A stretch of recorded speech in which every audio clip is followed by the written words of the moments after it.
आज की इस वीडियो में हम आपको बहुत ही हैरान कर देने वाली एक सच्ची घटना बताएंगे। क्या हुआ जब एक डीआईजी ऑफिसर ट्रेन से सफर करके महाकुंभ मेले में दर्शन करने जा रहे थे। तभी उसी ट्रेन में उन्होंने कुछ ऐसा देखा जिससे उनके पैरों के नीचे से जमीन निकल गई। डीआईजी साहब ने देखा कि उनकी बूढ़ी मां भीख मांगती हुई नजर आई। उसके बाद डीआईजी साहब ने अपनी मां के साथ जो किया उसे सुनकर आप रोने लग जाएंगे। लेकिन उससे पहले आप सभी इस वीडियो को लाइक कर दें दोस्तों। मध्य प्रदेश के नागदा शहर में अजय अतुल नाम का एक लड़का रहता था। अजय अपनी मां का इकलौता बेटा था। दरअसल दोस्तों, अजय के पिता अतुल इस दुनिया में नहीं थे। जब अजय लगभग 4 साल का था उस समय अजय के पिताजी का देहांत हो गया था। अब उसके परिवार में सिर्फ वह और उसकी मां ही बचे थे। दोस्तों, अजय अपनी मां से बहुत प्यार करता था। अजय हमेशा अपनी मां का बहुत ख्याल रखता था और ऐसी कोई गलती नहीं करता था जिसकी वजह से उसकी मां का दिल दुखे। वो अपनी मां को हमेशा यही कहता था कि मां, मैं एक दिन बहुत बड़ा आदमी बनूंगा और तुम्हारे कदमों में सारे जहां की खुशियां रख दूंगा। तब वह छोटा था और यह बात सुनकर मां बहुत खुश होती थी और मां कहती थी, तू तो मेरा लाल है, तू तो मेरा खून है, तू मेरे लिए सब कुछ करेगा, मुझे पता है।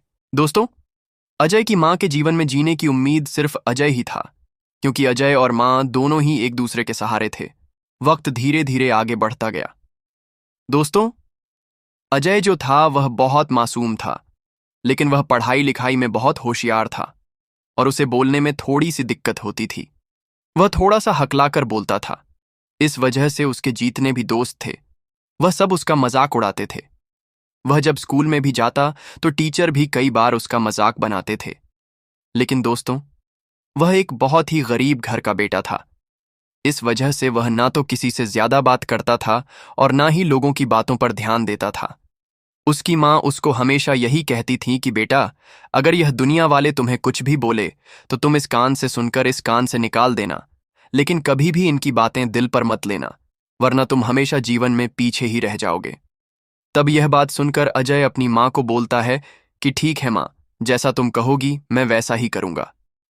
अजय पढ़ाई लिखाई में तो बहुत होशियार था और उसका सपना था पुलिस वाला बनना, क्योंकि वह अपने आसपास जब भी किसी पुलिस वाले को देखता था तो वह पुलिस वालों को सलाम करता था। उसे खाकी रंग की वर्दी बहुत पसंद थी। जब अजय ने अपनी मां को कहा कि मां, मैं बड़ा होकर पुलिस वाला बनूंगा, तो उसकी मां बोलती है कि बेटा, तुम्हें पुलिस वाला क्यों बनना है? तुम डॉक्टर भी बन सकते हो, तुम कलेक्टर भी बन सकते हो, तुम एरोप्लेन भी उड़ा सकते हो, लेकिन तुम्हें पुलिस वाला क्यों बनना है?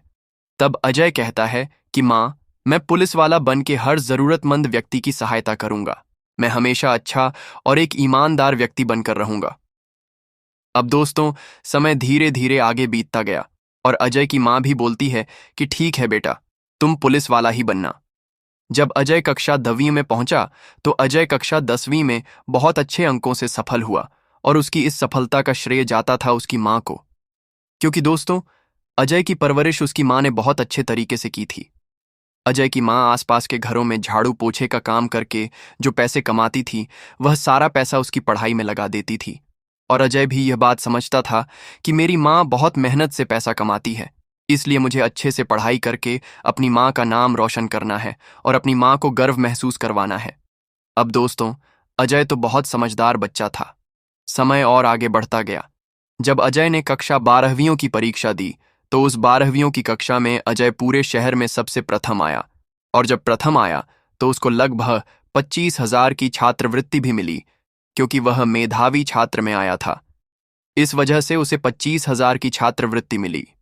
जब वह यह छात्रवृत्ति लेकर घर पहुंचा तो उसकी मां बहुत खुश हुई और उसको गले लगाकर रोने लगी। तब अजय बोलता है कि मां, तुम रो क्यों रही हो? मैंने तो बहुत अच्छा काम किया है, मैं तो सफल हुआ हूं, सब लोग वहां पर मेरी तारीफ कर रहे थे मां। तब मां बोलती है कि बेटा, आज मैं रो नहीं रही हूं, ये तो मेरी खुशी के आंसू है। तुमने वह कर दिखाया जो तुम करना चाहते थे। तब अजय बोलता है कि नहीं मां, अभी मैं वह नहीं बना हूं जो मुझे बनना है। तब अजय की मां बोलती है कि हाँ बेटा, वह भी तुम एक दिन बन जाओगे। अब अचानक अजय एक दिन अपनी मां से पूछता है कि मां, पिताजी को क्या हुआ था और पिताजी कहाँ चले गए? तब अजय की मां बोलती है कि बेटा, पिताजी तो हमारे साथ ही रहते हैं, बस वह हमें दिखाई नहीं देते हैं। तब अजय बोलता है कि ठीक है माँ, मुझे पिताजी की बहुत याद आती है। जब भी मैं दूसरे बच्चों को उनके पिताजी के साथ देखता हूं तो मुझे कई बार रोना आ जाता है। अब अजय की यह बात सुनकर जो उसकी माँ थी वह भी बहुत उदास होती है और उसकी माँ बोलती है कि बेटा, भगवान की माया वही जानते हैं, पता नहीं उन्होंने हमसे इतनी बड़ी हमारी खुशी क्यों छीन ली। जैसे ही अजय की माँ रोते हुए यह सब बात बताती है तो अजय अपनी माँ को चुप कराकर बात पलट देता है। अजय बोलता है कि माँ, आप चुप हो जाओ, मुझे अब पुलिस वाला बनना है।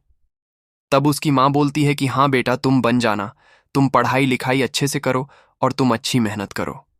तब दोस्तों, अजय अपने कक्षा अध्यापक के घर जाता है और जब अजय ने यह सब बात कक्षा अध्यापक को बताई तो कक्षा अध्यापक यह बात सुनकर बहुत खुश हुए, क्योंकि उन्होंने भी यही कहा था कि अजय, तुम बहुत होशियार हो और तुम बहुत आगे बढ़ो और तुम अपने शहर का नाम भी रोशन करोगे।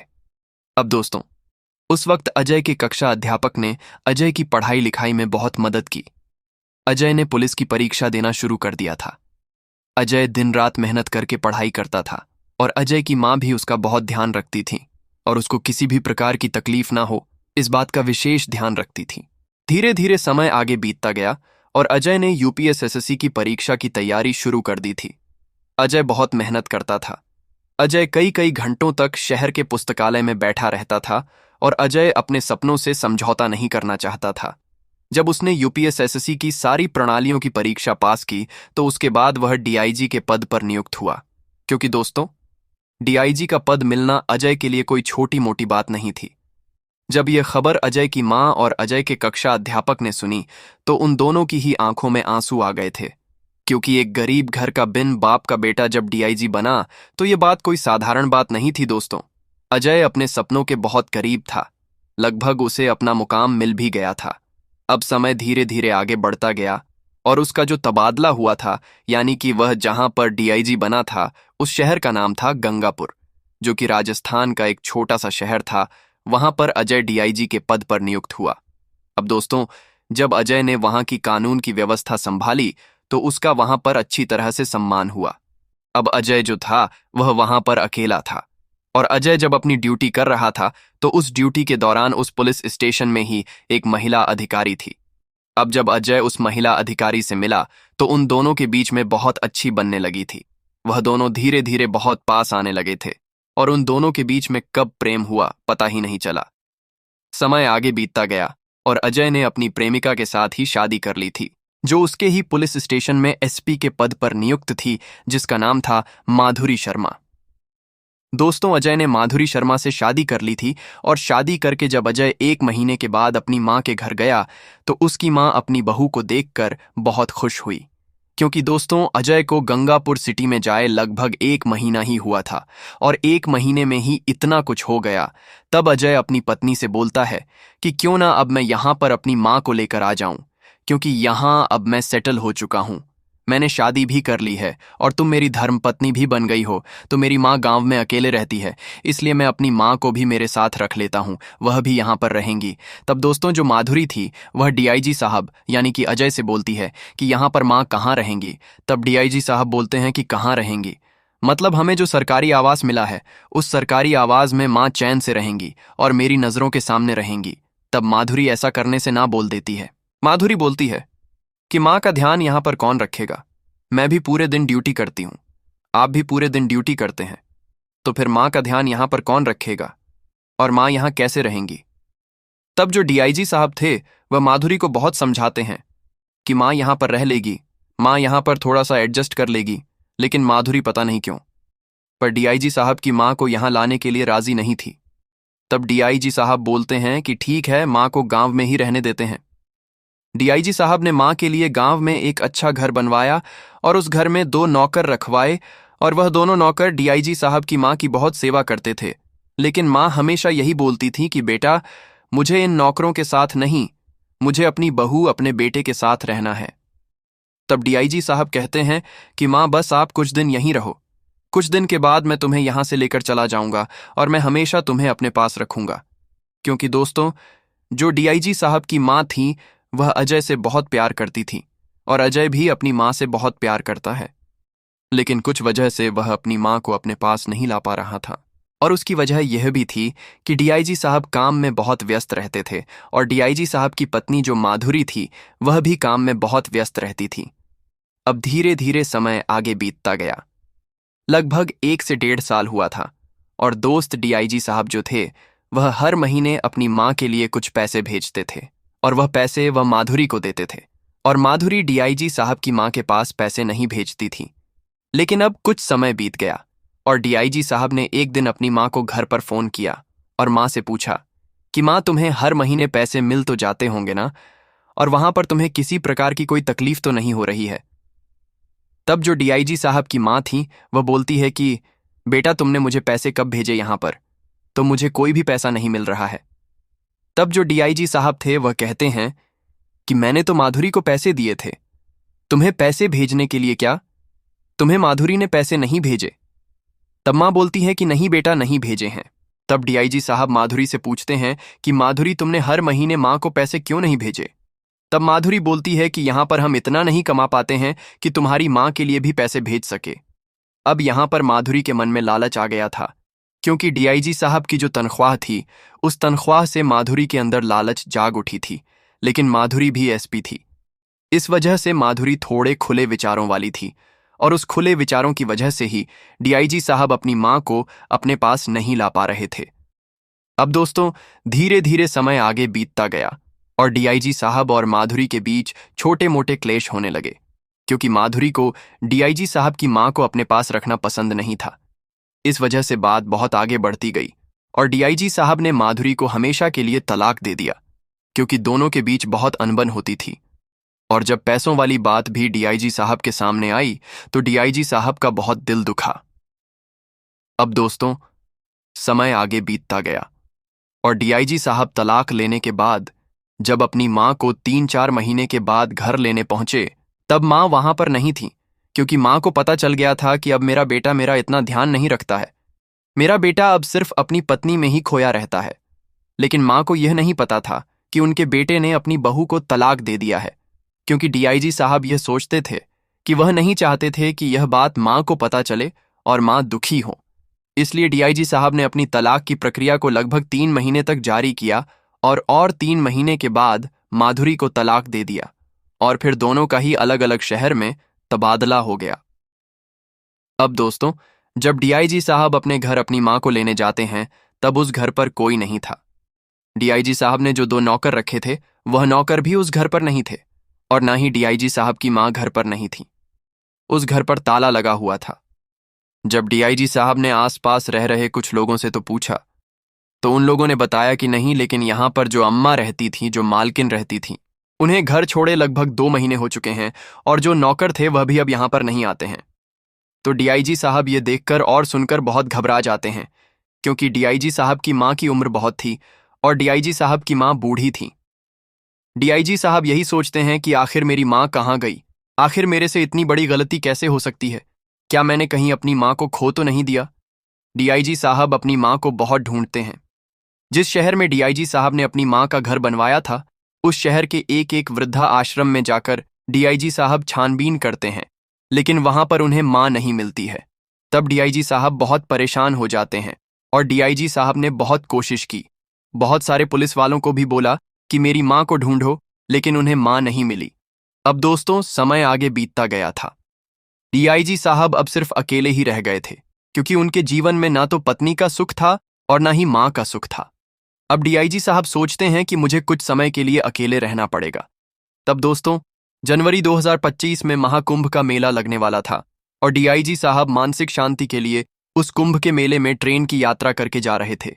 जब वह एक स्टेशन पर चाय पीने के लिए उतरे, तभी उनके पास एक बूढ़ी औरत आई और उनसे पैसे मांगने लगी।